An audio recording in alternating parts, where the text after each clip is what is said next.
강준용을 발굴하여 조선일보에 소개한 최초의 인물입니다.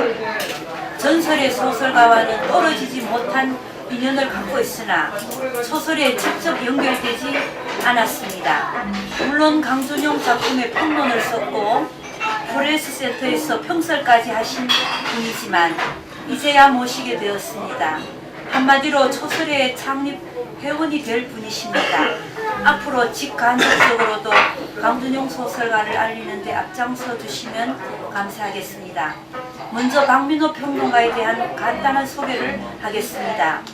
서울대에서 국문학 박사학위를 취득하셨고 한국 평론계의 주요 인물로 평가되는 분입니다. 현재 서울대 국문과 교수로 있습니다. 강준용 선생님과는 친한 친분이 있습니다. 박민호님의 말씀을 듣기 전에 참석 회원들을 간단하게 소개하겠습니다. 먼저 쌍방울 그룹 회장을 지내신 남성희 회장님 나오셨습니다. 예, 안녕하십니까. 네, 안녕하십니까. 화성공사 사장을 지내시고 예일회계법인 회장으로 계시는 김우석 회장님 나오셨습니다. 반갑습니다. 이태동 교수님 지금 오고 계십니다. 중앙대 예술대 학장을 지내시고 시인이신 화가이신 강배우 선생님 나오셨습니다. 엠팩 대표이신 이재철 대표님 나오셨습니다. 장안 3, 4동을 합한 큰 동네이신 장안동 동장으로 계시는 소설가이신 이동열 선생님 나오셨습니다. 그리고 오늘 새로 나오신 협성대 교수님이시며 시인이신 김병호 선생님 나오셨습니다. 공식적인 말씀을 드려야 되는 줄 알았으면 그렇지 않아도 며칠 전에 제 서재에서 초설에 오늘 온다고 이제 얘기가 됐길래 총선 해설을 꺼내놓기는 했어요. 그래서 제가 뒤에 해설도 쓰고 했으니까 한번 다시 좀 볼까 하고 그러던 차에 여러 가지로 복잡해서 그냥 미처 다 떠들어보지도 못하고 그냥 오늘 그냥 두서없이 그냥 여기 몸이 오면 되겠지 하는 생각으로 왔는데 이렇게 귀한 어른들 계시고 이런 자리에서 제가 일어나서 이렇게 얘기를 하게 될 줄은 몰랐습니다. 저는 사실 이 초설회라는 자리가 예전에 송리에서 초설회라는 실체를 2년 있었는데 그때 제가 연구실이 14층에 있었는데 건물이 높거든요.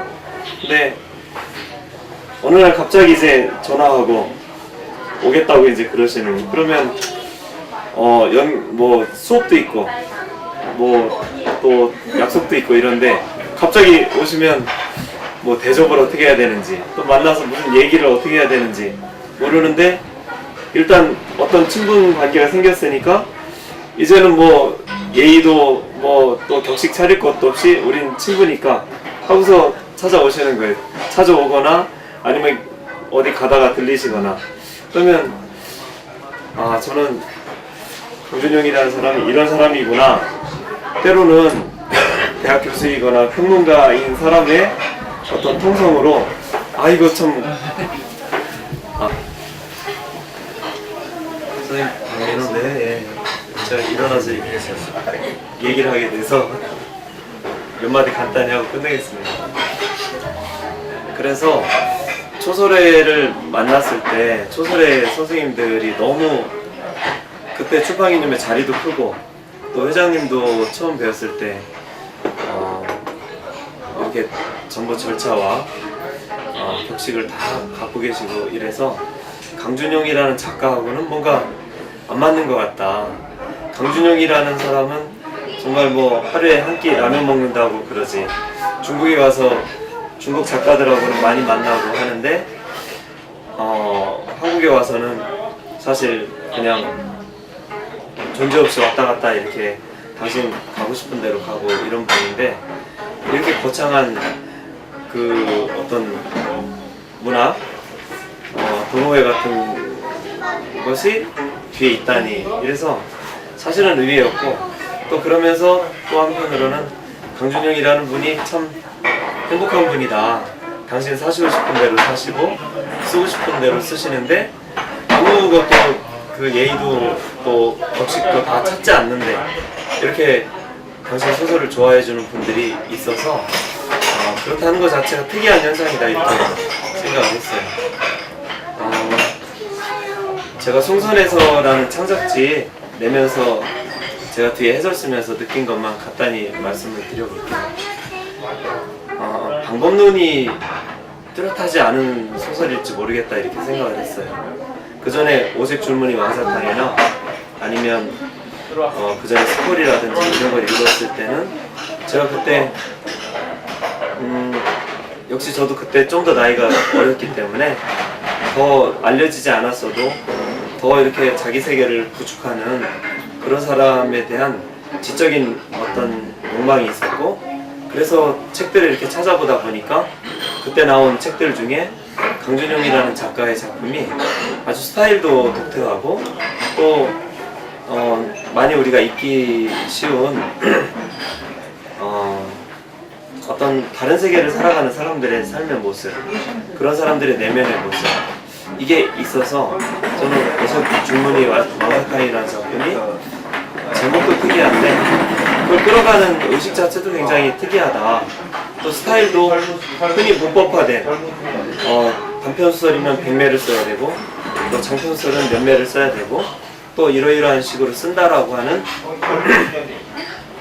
그런 스타일이 아닌 어떤 특이한 유형의 소설이다라고 생각했고, 이 작가가 누구냐, 이런 식으로 쓸 수 있는 작가가 누구냐라고 해서 관심을 가졌었어요.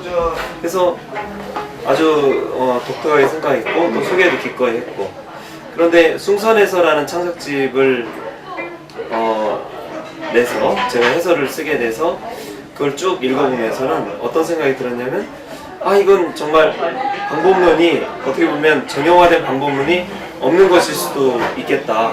그런데 도대체 특히 숭선에서라는 작품, 그 어떤 북한 지역에 인접하는 곳까지 그 인물이 거기까지 가고 또 어떤 극한적인 남한과 북한 또는 중국이라고 하는 극한적인 무대를 가지고 소설을 써나가는 이게 도대체 북한이라는 체제에 관한 것이냐, 아니면 중국, 한국, 남한 이런 식의 황석영의 발휘대기나 이런 데 있는 어떤 국제 감각이나 이런 것을 바탕에서 쓰는 것이냐 라고 했을 때 이것도 저것도 아닌 것인데, 그게 기묘하게 어떤 인간의 삶의 모습 한 끝을 비춰주는 것 같은 느낌이 들었고, 그래서 숭선에서를 해설을 쓸 때 저는 이런 생각이 들었어요.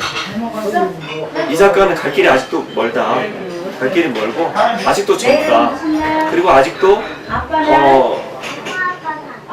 너무 넓어서, 그러니까 어떤 것을 이렇게 가려내서 자기 세계로만 이렇게 또 차려놓기에도 아직 너무 뜨거운 열정이 있는 작가인 것 같다, 이런 생각이 들었고, 그래서 이제 궁금해졌습니다. 아까 제가 조금 일찍 와서 회장님 이제 만나 뵈었는데 다시 창작집을 여러 권 낼 만한 분량이 되는데 준비를 한다고 그래요. 한 권 정도는 준비를 하고 있다 이렇게 얘기를 들어서 그 생각이 들었습니다. 이 작가가 과연 이제 중국이 한참 한 5년 전만 해도 중국이라는 세계가 우리 삶의 어떤 일부로 편입돼 들어오면서 인간에 대해서 얘기하는 한 특이한 어떤 지점이 될 수 있었는데, 그 이후에 이 작가가 어디로 가고 있을까, 이런 이제 궁금증이 들고 한번 그것을 알아보기 위해서 다시 또 이 사람의 작품을 읽어봐야 되겠다, 이런 생각을 했습니다. 여기 계신 선생님들 정말 알려지지 않은 작가인데 이렇게 관심을 가져서 만나면서 얘기도 하고 한다는 게 저로서도 감사한 일이고 정말 특이한 경험이라고 생각을 합니다. 저도 더 관심을 갖고 도대체 이 사람이 어떤 의미를 갖고 있는지 생각을 해보도록 하겠습니다. 그래서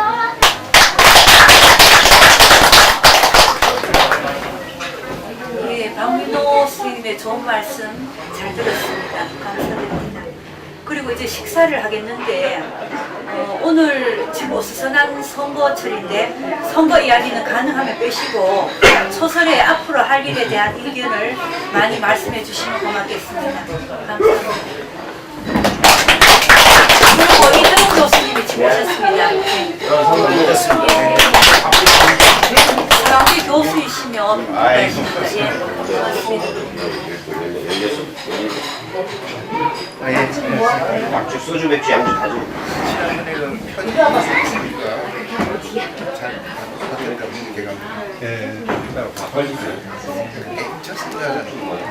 소옥주 안 돼. 그 잘못 먹으면 큰일 나. 소옥주. 못 일어나. 못 일어나. 소옥주. 산산 소옥주라고 있어. 그건 잘못한.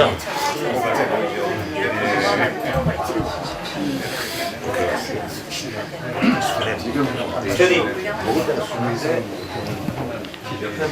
술인데 놓고가지고 찹쌀만 걸려. 있을 정도로. 그런데 그게 가만 보면 마음이 하나도 이렇게 그게 없어요.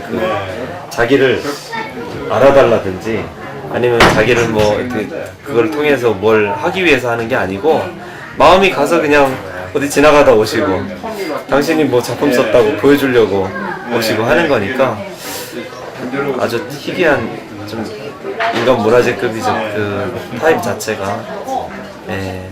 조금 세상하고 동떨어진 그런 느낌이 또 자기 작품이 굳이 알려진 걸 원치도 않고 좋은 독자 있잖아요. 의식 있는 독자한테 알려져가지고 몇 사람한테라도 알려지는 그런 걸 또 원하시더라고 보면요. 연세가 많으신 게 젊죠, 생각이. 젊죠. 지금 아까 59세라고요? 그래도 문단에서 그래도 상당히 연륜이 되시는 59세는 꽤 많으신 편인데 생각이 젊으신 것 같아요. 제 차례하고 그래서 저는 초설애가 강준영이라는 작가하고 사실 안 어울려 보였어요 처음에. 뭔가 네. 근데 강준영 전혀 안 나오니까 글쎄요. 상관은 없죠. 네. 가불에 콩나물이 한 번씩.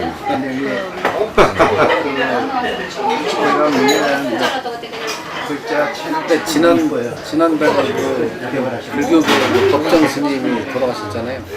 그분의 삶하고 여기 이제 출가된 아이들은 글도 쓰면서 그렇게 사는 게 혼자 사는 게 좀 비슷한 그런 의미인 것 같아요.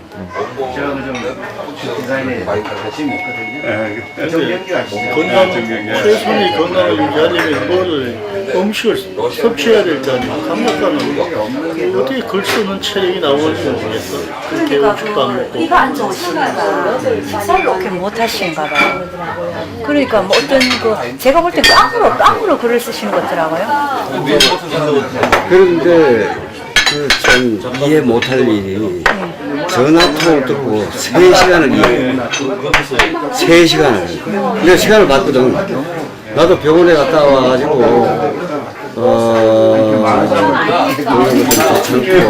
말을 많이 하고 하면 뭐 목도 가라앉고 피곤한